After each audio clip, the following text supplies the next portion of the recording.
just going to remind us that we're in this series, and the title of this series is Broken but Not Defeated. Last week, we put up on the side screen for you this statement that everything breaks in a world that is breaking down, right? The world is continuously breaking down, and we noted that things that are broken are things that don't function the way that they were designed to function.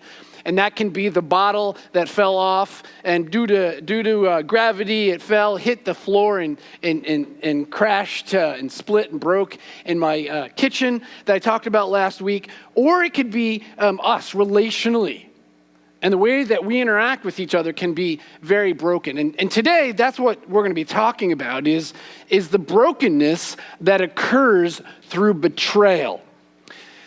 Now, before I say anything else, I just need to say this. This is not a feel-good message, okay? This, as I've been thinking about this week and the content of this message, it's been not a fun feeling that I've had inside as I've thought about application and illustrations in regards to this topic of betrayal. Betrayal hurts deeply. And so this is a warning because your heart may have be poked at a little bit this morning. Maybe an old scab will be pulled off, or there may be an open wound right now. And it may hurt. So this is just a warning up front to say that we probably will hurt today as we dig into this topic of betrayal. Some have said that betrayal can be and can hurt even more deeply than physical pain itself. Why? Because betrayal is the brokenness that comes from violation of trust, right? And when that happens, when we break trust with somebody, it is though something has been ripped apart. The relationship is severed. Because betrayal is, we don't know it. We don't see it coming. We don't anticipate or expect it. And when we find ourselves in the moment of it, it hurts deeply. It hurts very deeply. So let's just start off by talking about betrayal and give some definition to the word, right? To betray is to disclose information in violation of confidence, right? So this is a conversation that you've had with your spouse, or this is a conversation that you've had with a coworker, or a conversation that you've had with a close friend. And the intent of the communication was to reveal something inside of you in a safe place. And sometime later, you find out that information that you communicated in what you thought was a safe and confidential place has been disseminated to other people. And that's a blind side. And as soon as you hear that, you are violated. You have been betrayed. Your words have been exposed to others. And that may create all kinds of new issues for you. Not only has it broken the trust that you have with the person with whom you've shared, but it also now deals with all the other people who now know. And what do you have to do in responding to what it is that they think of you? Has anybody violated your trust by violating the words that you shared with them? I'm sure this has happened to you. The word also means to break or to violate an agreement, or to break or violate a contract. Perhaps you have gotten yourself caught up in one of those phishing scams, right? Those emails that come to you, and it says, from Pastor Kirk, right? And it says, can you help me out? I need you to go buy some gift cards and to go do this. And you click on the link. And here you thought you were helping me, but instead you're getting scammed, right? Or maybe a business that doesn't hold up to the warranty that they promised to the product that you purchased from them. And you purchased with the confidence that if this broke, and you feel like, I can't believe this. I mean, I bought this for this reason. It's written in this contract, and you're violating it. Betrayed.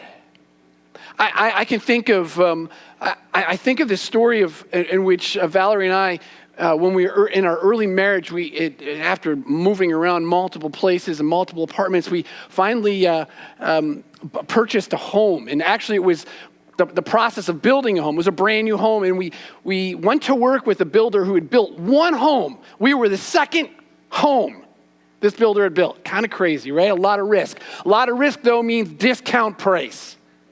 So it was a discounted price. It was the opportunity to work alongside this builder. I helped to put down the flooring, and then helped to build the walls, and then helped to set the trusses. I even painted that house, and so I worked closely with this builder. We even invited the builder over for lunch. I can still remember my wife making lunch for Mike and for me as we sat there and we ate, and everything seemed to be great with this relationship until the end, when I stopped seeing Mike around and things got a little wonky. And then one day in the mail, I received a letter, and as I opened it up, and I can still feel what it was that I felt as I started to read, a letter from Mike, my builder, who said I owed him for this and for this and for this and for this. Violation of contract. Complete betrayal of this relationship that we had formed. Like, what happened?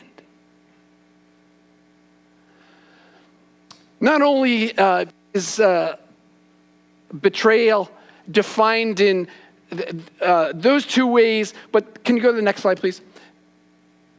Did we lose it? Here, no, back up. Back to the definition. Back one more.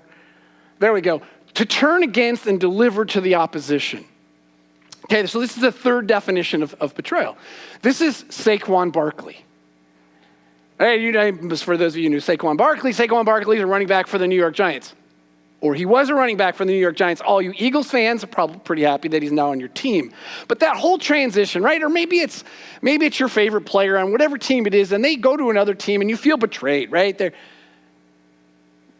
And that's such a small thing in comparison to somebody like Brutus, who betrayed Julius Caesar. And so this is a historical story, right, of Julius Caesar leading the emperor of Rome, and he has a coup against him, and the senators all come at him with knives, and they're stabbing him, and he's trying to defend himself. I mean, dozens and dozens of men, they're taking him out with a knife. And then, as the story is told, as he sees Brutus is his son, adopted son, whom he's invested in, who he's going to give the throne to. Brutus coming with the knife at him to stab him. And when he sees that, Julius Caesar he throws his toga over his head, and he just gives in. I mean, his heart is so crushed, so broken. He is betrayed to the opposition in this way. Now, betrayal, so this is the definition of betrayal, but as the next slide shows, the betrayal comes in various forms of relationships, right? So there's friendship betrayal. There's the friend who doesn't defend and protect you. There's the friend who passes on and breaks confidence. There's not only friendship betrayal, but there's familial betrayal. There's betrayal in the family. There's the parent who neglects the child, the parent who doesn't protect the child who grows up and rejects the parents, right? And the most deep form of betrayal is the romantic betrayal, right? It's the betrayal within the context of the committed husband and wife relationship. It's the betrayal of the man or the woman who seeks or develops or cultivates an emotional connection with somebody other than their spouse. It's the person who pursues the visual relationship with the computer screen or their phone, and as they're viewing pornography, and the violation that the spouse feels.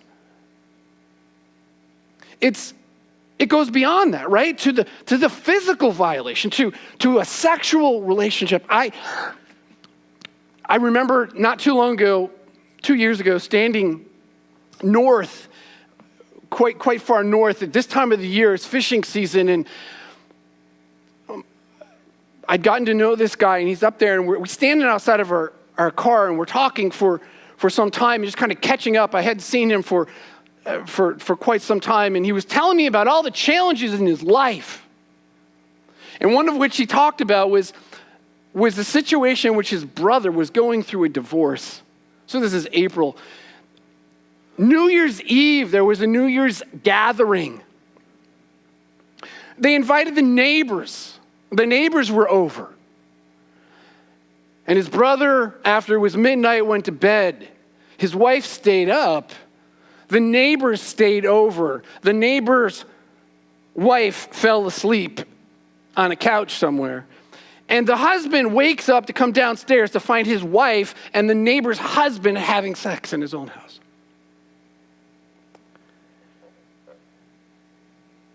Betrayal to the deepest. Now, right now, I don't know how you're feeling. I don't know what's going through your mind, but I have to think that your heart is probably having some things pulled at because you have experienced some of these things, right? And so that's why I gave the warning sign. And there's more of this to come. There's more to pick at and to poke at as we get into this topic of betrayal. And before I go any further, just one last comment before we jump into a biblical text. This is a sermon, okay? And there's a difference between a sermon and biblical counseling. So this is a biblically based sermon. We're going to be looking at Psalm 55. We're going to read this together. We're going to talk about it together. But if you've experienced betrayal, deep betrayal, maybe you're the perpetrator, maybe you're the receiver, and I know, and maybe any of these illustrations, you're thinking I'm talking to you. I'm not talking to anyone in particular. Know that I talk with lots of people, and the illustrations that I'm using impact lots of people. So it's not just you, and if you are feeling it as though it's just you, no, there are others in this room. You're not alone. They're feeling the same thing. They've been betrayed. They've been the betrayer. So biblical counseling, though, can be an appropriate application to this message, to which you seek ongoing conversation with somebody to help you get at the hurt of the past. But today, it's just to look at the biblical text and say, what does God have to say about this? Because did you know that God talks about this? And people, just like you and I, have been betrayed to the core of their soul and experience the hurt that you're feeling right now. The text is Psalm 55. So I invite you to turn in your Bibles to Psalm 55. And we're going to read this whole text together. It's fairly lengthy. I'll pause once, and that's just in the beginning, and then we're going to read the whole text, and then we'll come back. Psalm 55. Don't start at verse 1, but start at the heading. So the heading says this: for the director of music with stringed instruments, a maskil of David. Okay, so this is David. He's authored a song.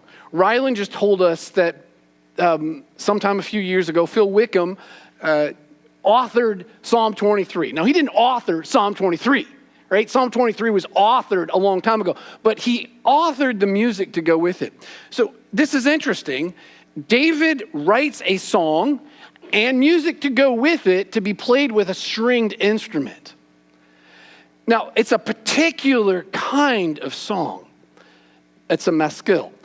Now, what is that? Well, that is a song of instruction that includes and is about the impartation of wisdom and knowledge. So David writes a song as a means of teaching people important information and knowledge, in particular about how to deal with betrayal. Now, the screen or the slide you just saw pop up is some archaeological information. Sometimes people struggle to know and to have confidence that the Bible is actually worth reading because they determine or view it as just some religious book that a few people came up with. And that maybe some of it, maybe a lot of it, is folklore, made up names, made up people, made up stories. And for the longest of time, skeptics didn't believe there was a guy named David, because there was no extra biblical, no archaeological evidence of him. Back in 1993, there was an incredible discovery made in Israel, northern Israel. And you can go to Jerusalem and you can see this stone. It won't mean anything to you or to me because I can't read it and you can't read it, right? Because it's written in a language that we don't speak. But this was written, as you read here, it's a broken stone upon which is this inscription, which identifies the house of David. And so it's the Armenian king who erected this monument in the mid-8th century BC. So we're talking around 900 BC. Claims to have defeated the king of Israel, the king of the house of David. David was king around 1000 BC. So this would be one of David's descendants who was defeated by the king of Armenia. And so we see this the stone that somebody just found, dated from way back, long time ago, which at least says there's some king in Israel and there's some king named David, the house of David, a king of the house of David. It gives credibility. It gives archaeological backing to what we read in the Old Testament about this King David. And David is mentioned a ton. So it is this David who pens these words. And this is what David writes. He says, "Listen to my prayer." Again, this is wisdom, right? Wisdom to a stringed instrument to be sung. "Listen to my prayer, O God. Do not ignore my plea. Hear me, God, and answer me. My thoughts trouble me, and I am distraught at the voice of the enemy, at the stares of the wicked, for they bring down suffering, trouble, brokenness upon me." Right? "They revile me in anger. My heart is in anguish within me.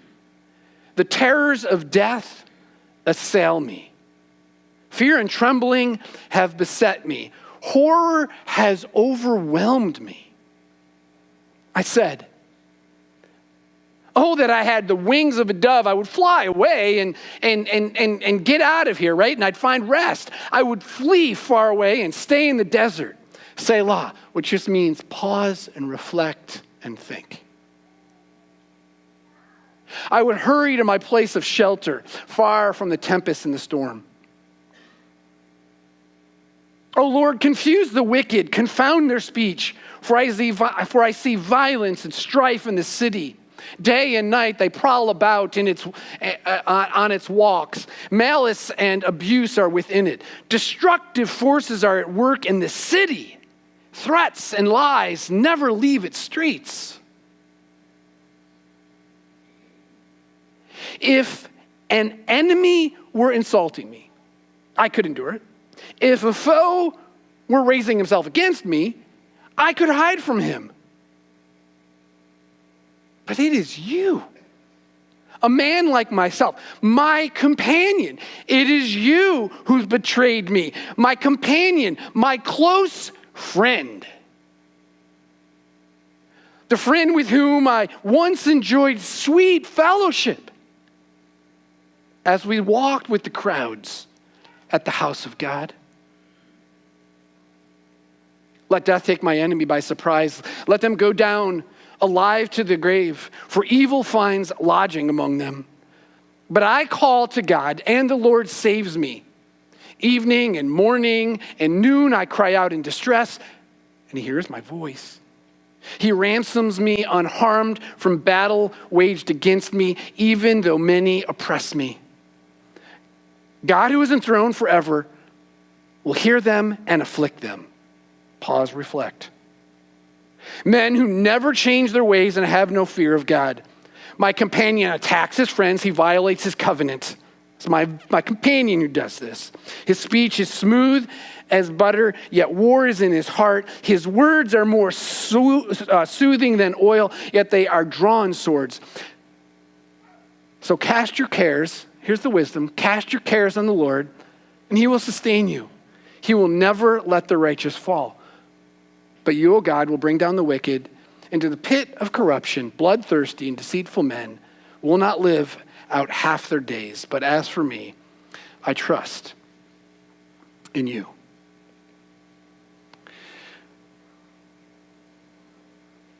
There's a lot going on in this psalm. The song that David sings, imparting wisdom to us as we work through betrayal.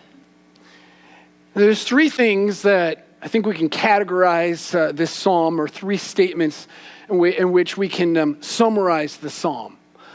The first would be this: people will betray you, even the closest of friends. Right? People will betray you, even the closest of friends. You see that it was right there in verse 12 where David says, if an enemy was insulting me, I could deal with that. Right? If it's somebody who already doesn't like me, we already have differing opinions, we already don't get along, it's just somebody who's random out there, somebody I don't know. If they attack me, if they insult me, then, I can endure that. But it's not just some random person, right? It's my companion. It's my closest friend. The person whom I once enjoyed sweet fellowship.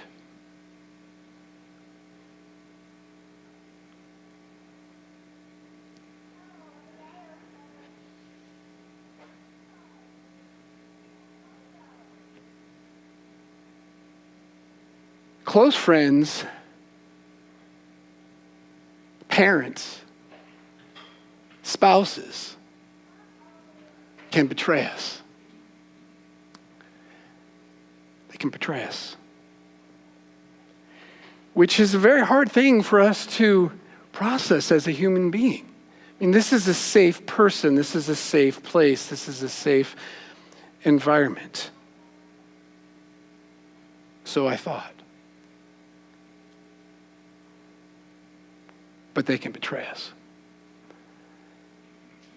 Some scholars think that Psalm 55 is written in the context of 2 Samuel chapter 15, in which David's own son, Absalom, turns against his father. He plans this out for months and for well over a year, turning the hearts of the nation to him. He works against his father's most trusted advisors and woos some of them to his side. In 2 Samuel, if you were to read chapters 14 through 16, you would be introduced to one of David's most trusted advisors, Ahithophel, who, when Absalom rebelled against his father, was leading all these people out, having a big celebration and a party. Oil was to be about poured on his head. Trumpets were to be blown. He was to be declared the king. What we find is that Ahithophel was going right along with Absalom in betrayal of David. And David weeps over this. trusted advisor. Not only a trusted advisor, but his own son betraying him. This text clearly indicates that people betray us, and some of those people are the closest people, the people with whom we've enjoyed the sweetest connectedness. And when that happens, this is the second point, right? The second observation from this text is that when that happens, when we've been betrayed, it hurts deeply. It hurts incredibly deeply, right? And so we see in verse 2, David saying, my thoughts trouble me. I'm distraught. Verse 4, he's talking about his heart is in anguish. Verse 5, there's fear and trembling. Verse 5, horror overwhelms him. Verse 6, if only I could fly away. If I could take my, go find a place in the desert. If I could find a place of shelter in verse 8. If it was just anybody, if it was an enemy, that would be okay. I could endure it. If it was a foe, I could put up with that. I could deal with that. But it's not. It's my closest companion. It's my spouse, my friend, my parent, my son or my daughter. You know, the deepest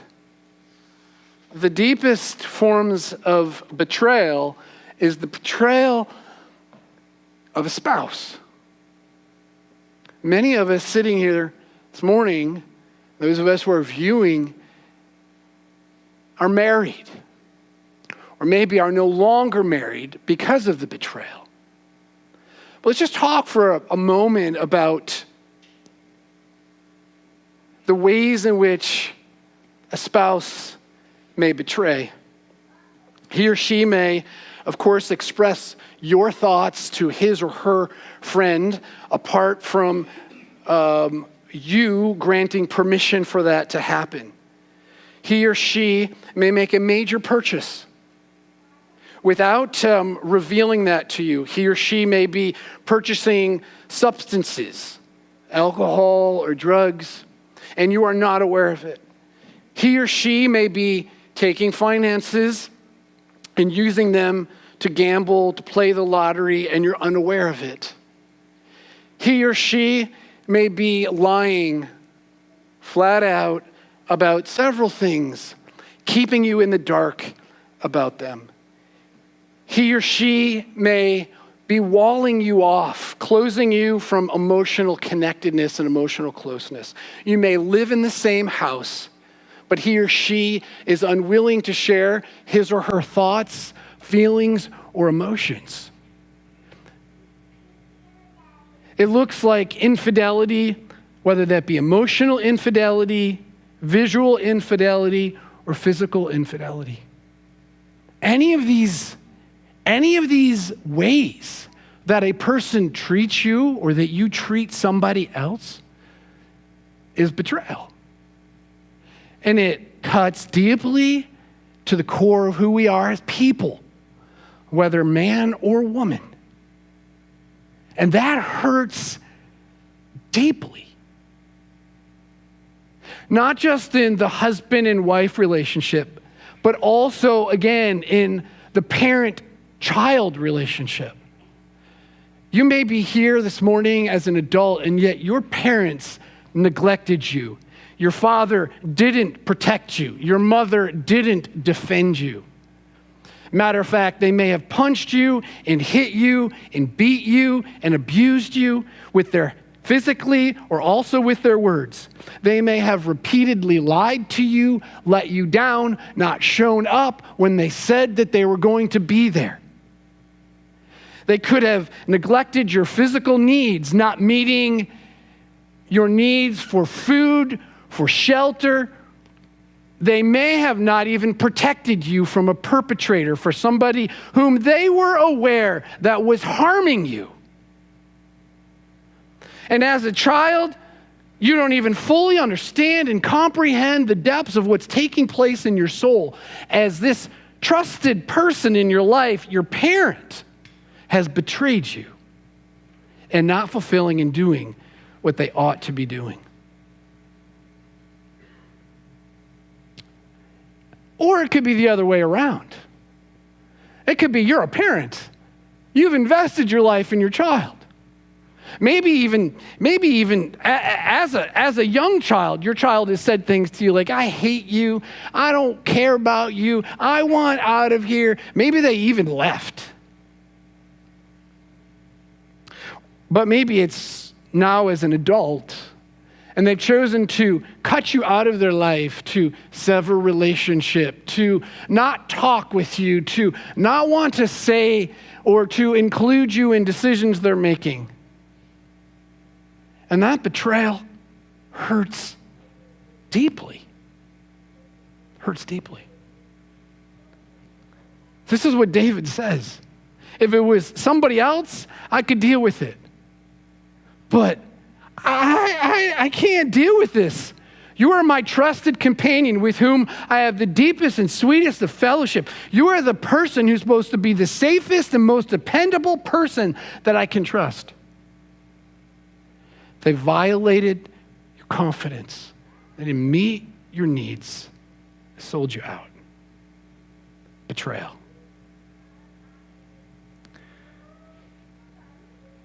You know, you may be experiencing a whirlwind of emotions right now.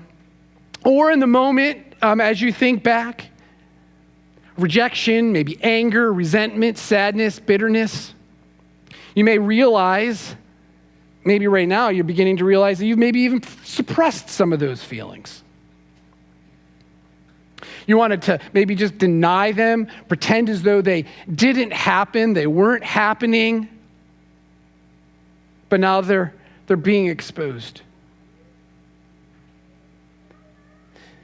Maybe you have been thinking about holding that hurt against you, and it's just turned into bitterness and resentment, and you're thinking of ways for revenge, ways to get back. Which is either one of those responses is very typical to the way that we deal with betrayal and hurt. We either stuff it and pretend it doesn't happen, try to get rid of it, try to focus on other things, just not deal with it, or we simmer on it and we try to find a way to pay back for all the hurt that we've experienced. What you see in this text is neither of those responses. Instead, what we see in this text is a different response, which is the third lesson that David gives. And it is this. It's to talk to God. That's what we're supposed to do. We're supposed to talk to God rather than suppress the feelings. We're supposed to talk to God rather than to allow the bitterness to settle in and soak in. We're supposed to talk to God rather than plan revenge and seek out a plan of revenge. You see how often in Psalm 55, David references God and talking to him right from the beginning, right out of the blocks. Listen to my prayer, God. Do not ignore my plea. Hear me, answer me. I call out to you, God, evening and morning and noon. I cry out in my distress and the ache and the pain of the betrayal. I cast my cares on you. And he gets really specific then with what he wants to happen. It's like, God, confuse the wicked. Confuse my son and my trusted advisor as they're attempting to pull off this coup d'etat, right? Confound their speech. Confuse it among the nation. Create chaos. Stop this from happening, God. Let death, bring an end to this. Notice the result of the prayer. He says, the Lord saved me. He hears my voice. He ransoms me. He sustains me. He doesn't let the righteous fall. And so this is what can happen. When we courageously, I'm just going to read from my notes. When we courageously turn inward and face the hurt and then turn upward, pursuing God as we try to process all of the anxiety, the hurt, the pain from the betrayal. Using his word to guide us, maybe a few trusted friends, maybe a wise counselor, as I go through this process, I can begin to find healing and help as I learn to extend forgiveness. Forgiveness. Jesus forgave Peter, who betrayed him 3 times. Jesus forgave him, reinstated him into ministry.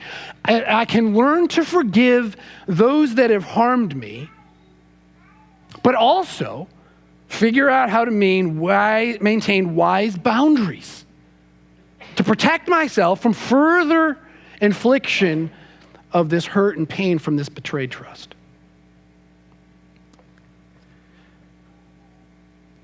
Again, this is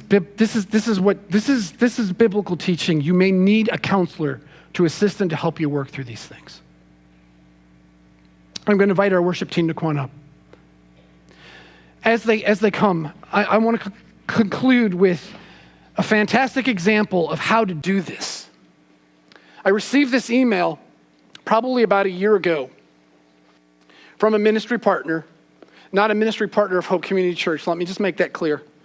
Somebody whom I know, somebody I've done ministry with. And this person wrote, and you'll see on the slide screens, and I'm just going to read what this person wrote.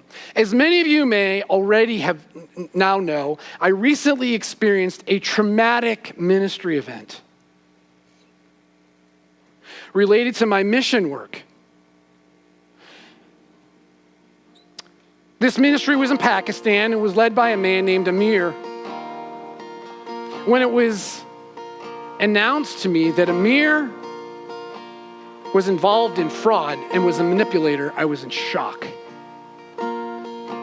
For those I wrote, I asked them to pray that the truth about the situation, especially Amir's character, would be revealed to us through objective truth. So Psalm 25:5 became our prayer. Guide me in your truth and teach me, for you are God, my Savior, and my hope is in you all day long. So a week later, God revealed objective evidence that, in fact, Amir had been deceiving us about his ministry. This is the tragic truth, but no matter if the truth is wonderful or tragic, praise God, it always sets us free from the lies that trap us, so we can understand and do his will. I am so sorry for the harm brought into the lives of those of you who believed in me, who prayed for me, and generously gave your money and supported this ministry. The pain is great, and it often lingers. My priority has always been to lead my ministry efforts with the utmost integrity. Now, I pray for you, as I do for myself, that by God's grace, we can be even more like Jesus in forgiving and praying for our enemy. Watch what she says next here. She says, I will be working through various steps of this grief process. As a result, I've decided to take ministry sabbatical, to provide the space and time to be still, to heal, to listen as I seek God's face for better understanding of his ways and conforming to his image. I will also seek his will for the last chapter of my life. I am entrusting this process with trusted counselors and advisors, and that it will shine light on what new season of ministry will look like. And then she closes in this way. She says, walking by faith with a heavy, heavy heart, praying for all of us, trusting with all of my heart in my Redeemer, who takes what is meant for evil and redeems it and uses it to accomplish good.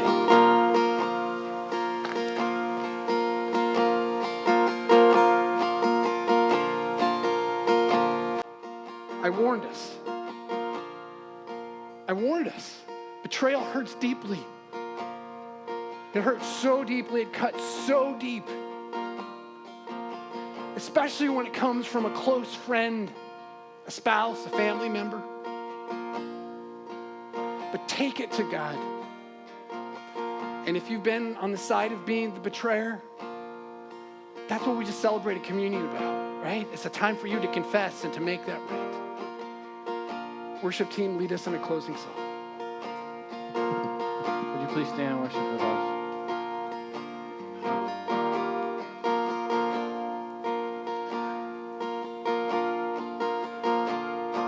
Come out of sadness from wherever you've been.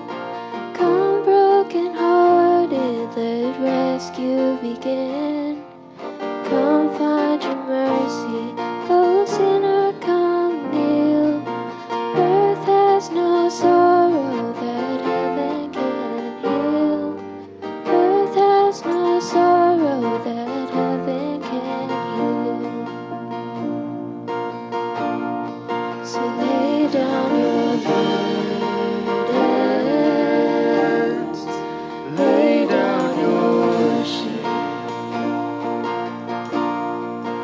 All who are broken, lift up your face. Oh, wanderer, come home. You're not too far.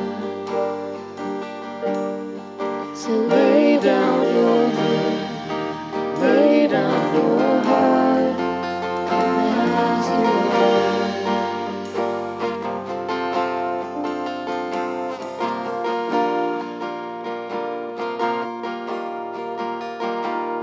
There's hope for the hopeless and all those who stray. Come sit at the table, come taste the grace. There's rest for the weary, rest that endures. Earth has no sorrow that heaven can cure. So lay down your burdens,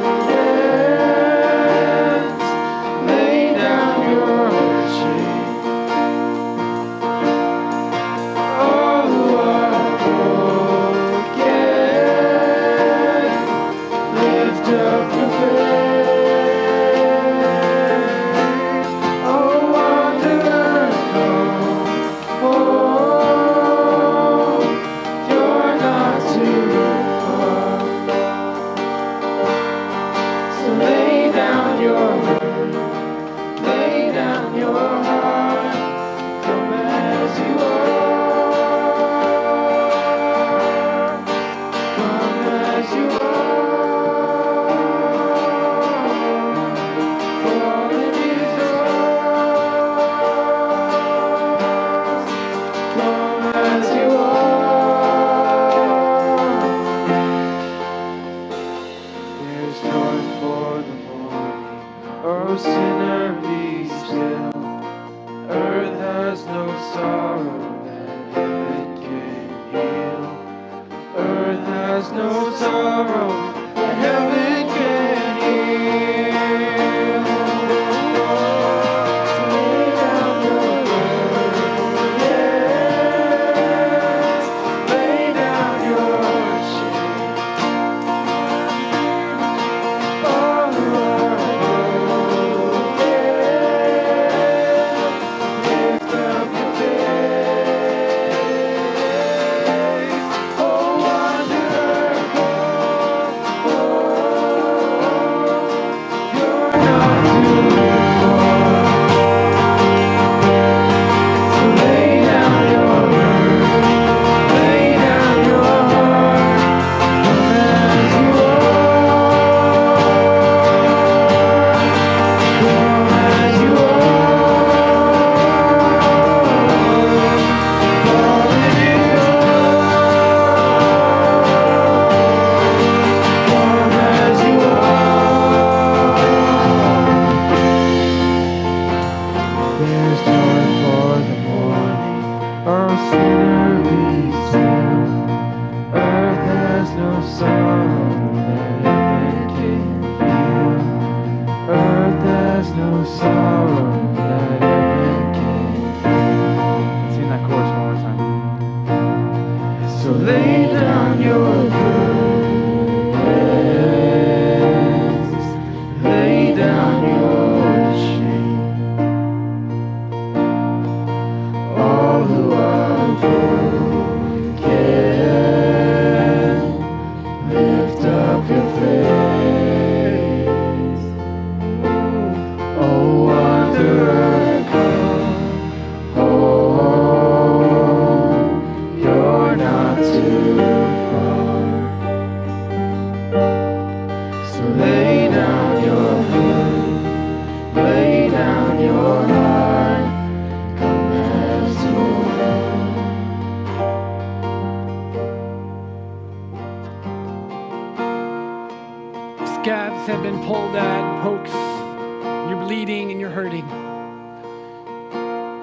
seek help, trusted somebody, be glad to talk with you, glad to help you find a good counselor. Don't turn inward. Don't seek revenge. Do what this last song was about. Just talk to God about it. Sit in Psalm 55. Sit in the Psalms. Cry out to God. He will help you. Go Hope Community Church, trusting in Jesus. See you next week.